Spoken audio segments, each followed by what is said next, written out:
Welcome back to Strangeville, everybody. Welcome to the channel. My name is Kevin Strange, 20-year veteran of the underground, cartoonist, novelist, independent filmmaker, and I am here today to share my love of comic books with you. We got to talk about Chapel, the notorious Image Comics character created by Rob Liefeld. He is the killer of Al Simmons from Spawn, and he has gone on to many adventures before and since. We're going to look at an awesome issue, number one, the exploding from the pages of Extreme Sacrifice. We're going to take a look at an awesome Chapel adventure today. We're going to look at some not so awesome Chapel, and of course, I know, nobody does Chapel like Jay Lee. This ain't a fucking Jay Lee episode. You can go watch 20 Jay Lee episodes by Jobber channels on YouTube if you want to see. We'll go through it. We're going to flip through it. Yes, Jay Lee is probably the best figure drawer of the 90s. Nobody does it like Jay Lee. Jay Lee's amazing. Look at the amazing artwork from Jay Lee. He's a great figure drawer. Doesn't do much else. Guess he doesn't need to when you draw characters this fucking cool. You don't really need to draw backgrounds or anything else that goes along with it. You just rip through your figures. You let the colorist do a gradient behind you. Boom, boom, in and out. Ain't much to it, right? Cool figure drawer. Good job. Good job, Jay Lee. We're going to get a little deeper into the Chapel mythology than just Jay Lee draws Chapel cool. So before we get into this awesome issue, I will go ahead and do the autistic Wikipedia explanation of the character. Here we go. Bruce Stinson is a Black Ops soldier who, late in his career, participates in Operation Night Strike alongside Al Simmons, a fellow soldier turned mercenary. According to the animated series, Todd McFarlane's Spawn, Chapel is born in a prison in Joliet, Illinois. He is a known smoker and womanizer who is proficient in unconventional warfare, such as torture. At one point, Chapel is ordered by his superior to murder Al Simmons. The order is given as Al Simmons is a suspected spy. After dying and going to hell, Al Simmons becomes the vigilante Spawn. Throughout his career, Bruce is instilled with chemicals that give him various superhuman abilities. Unbeknownst to Chapel, he is also injected with a type of HIV, which can be activated by his superiors via a special serum.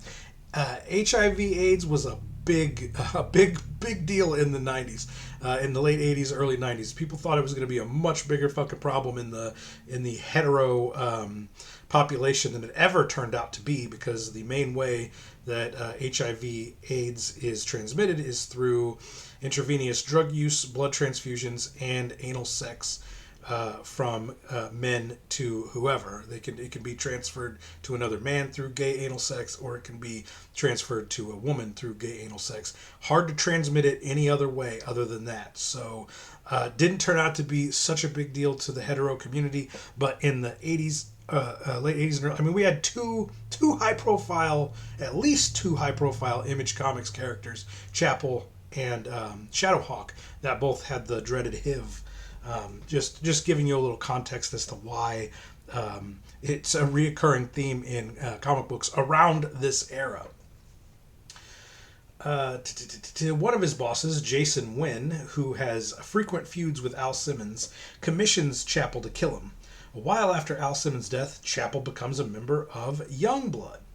Wynn also, for a time, turns on Chapel. He tries to use his old enemy, Geiger, to take him down after Chapel refuses a mission from Wynn. The story also introduces Duke, an old colleague of Chapel's, and Simmons, who is a supposed traitor to the group.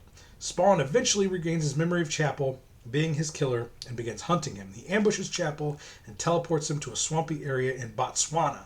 There, Chapel has his face disfigured by Spawn in a likeness of his signature skull makeup.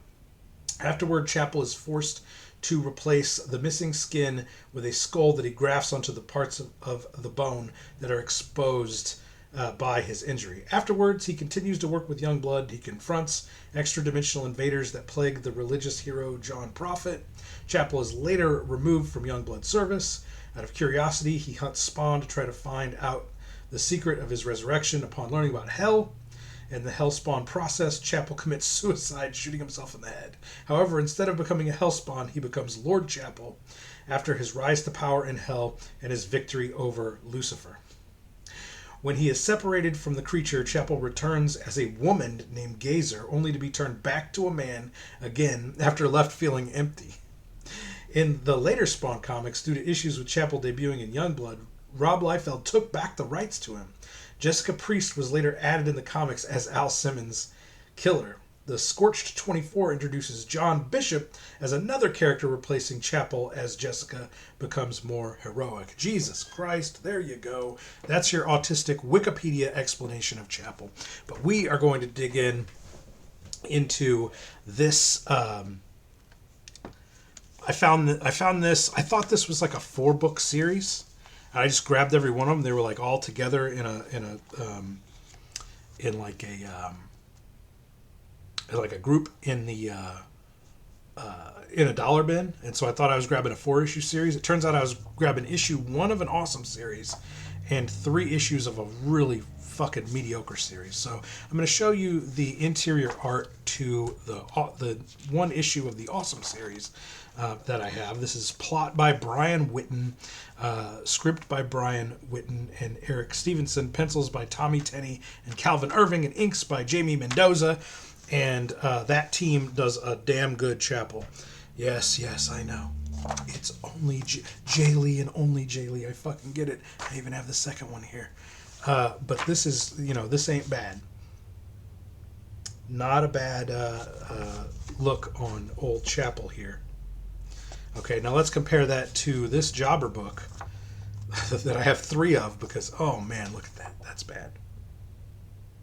That's real fucking bad. This is art by Calvin Irving, and he does the pencils and the inks on this. And it's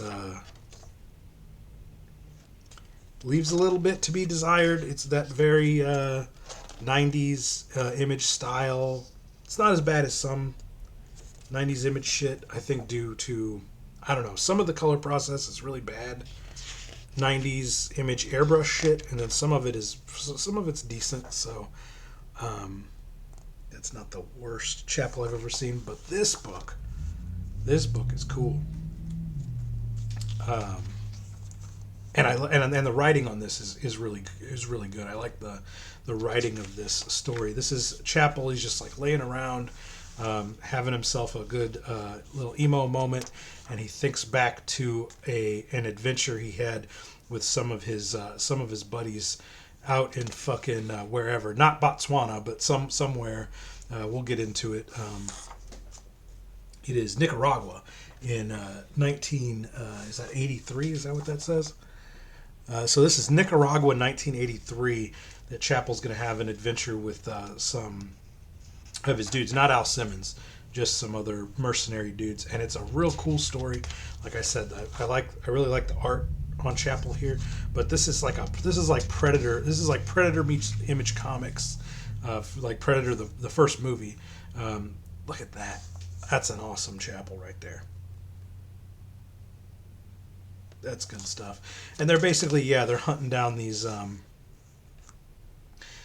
dudes in Nicaragua, these fucking whatever mercs in Nicaragua, and all his dudes do some pretty heavy damage. I love that splash page there. Some pretty heavy damage to the Nicaraguan, fucking terrorist forces or whatever they're fighting. And what I really like about this is the writing, because it's all told from Chapel. I guess it's all narration from Chapel, but I guess he's like from the present or whatever, just sort of talking about what happened back in the day. That's a great double splash. Look at that. This is a fun comic. Great to look at. Even greater, even cooler to read. I love that he's like 10 times the size of everybody. This guy should actually be closer to the camera, which should make him bigger than he appears. Really, so he's actually even smaller if he was to go stand right up next to Chapel, and Chapel looks like the frickin' Hulk in this page, which is good. I like that. That's good. That's a cool one too. Look at that fucking back on that motherfucker.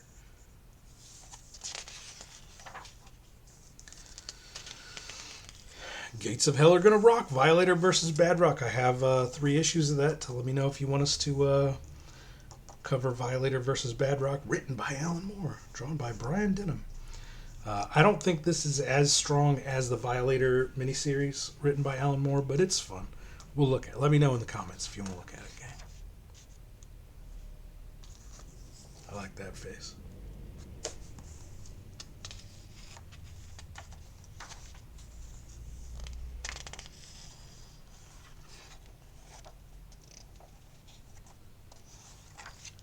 Oh, yeah. Look at that. Centerfold. Double page. Landscape. That's your final page in issue 1. I was like, cool. Give me issue 2. Oh, wait a second. It's a whole nother fucking series with really questionable Chapel art. I just want to read a little bit of this issue, and then we'll get out of here. But first, I want to thank my patrons. Let's give some shouts to the patrons. For only $3 a month, link in the description, you can become a patron of The Strange and help out this channel financially. And with that $3 monthly donation, you gain access to 20 years of comics, novels, and feature films from the twisted mind of Kevin Strange. That's me. You get my graphic novel, my 164-page graphic novel, Space Worms. You get my brand new book that just came out in October, Count Kefula, a.k.a. Dracula in Strangeville. You get the origin story of Strangeville in Death to Strangeville. And you get some Smokers comics in The Wizard of Ganj and Too Many Dabs, plus many, many more comics. I've got 18 novels and a bunch of feature films that are all in the Strangeville universe along with the comic books. It is quite, you get access to a lot of stuff, $3 a month, and you support the channel. Help me keep making these comic book videos for you. Let's give some shouts to the current patrons. We got Savage Splendor, Dark Lord Carrion, 666 Yoshi, Alien on LSD, Joseph Stark, Loudpack Productions, Dave Baxter, Jason German, Mutant Minds, Joshua Wise, Jeremy Maddox, Nirvana, Andrew Varble, and our newest patron, Darren Oni. Thank you guys so much for your support. If you want to see your name on the patron list and you want to get a shout out, hit that link in the description. Become a patron today. So let's get back to it. I want to read a little bit out of this, and we're going to get out of here, gang. Chapel. All my life, he's been a soldier fighting someone else's war, a hateful and unstoppable killing machine. He took life without mercy and without hesitation. Never once did he question the consequences of his actions or the establishment he served. In the eyes of those who controlled him, he was the perfect weapon. And when the time came that he was told to kill his best friend, he did so without a second thought. That decision would affect him for the rest of his life. Rest of his mortal life. Much later, Chapel would discover the true nature of those he served and would himself be betrayed at their hands. Discarded and distraught, he plunged headlong into the abyss, eventually taking his own life in a bid to obtain spiritual power, the likes of which few could truly comprehend. This is a story of Chapel's past, before Nightstrike, before Youngblood, before his dizzying descent into the madness. So this is cool. Like I said, it's a Nicaragua 1983 story, but I really like the writing in this. Let's check this out. Welcome to my hell. The name's Stinson. Bruce Stinson. For the better part of my life, though, I've gone by another name. To my friends and lovers, To my enemies and victims, I'm Chapel. Once upon a time, I was the best professional killer on the market. So good, the United States government rarely needed anyone else for their dirty jobs. Worked out great for a while.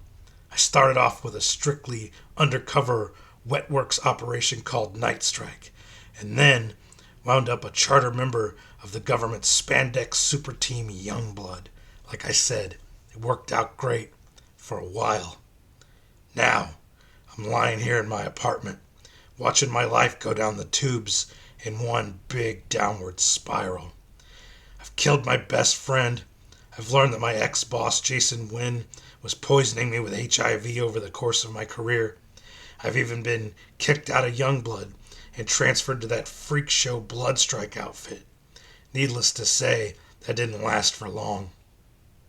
Only satisfaction I get nowadays is by living past glories through a bottle. Put enough of this stuff away, and I almost feel sane again. Yeah, put enough away, and the noise from the ceiling fan becomes the rotor of a helicopter.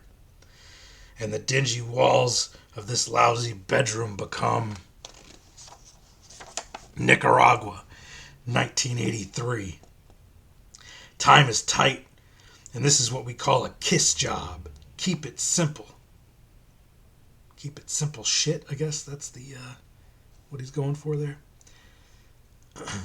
Name of the game, get in and make the hit, get out without leaving any tracks. No problem.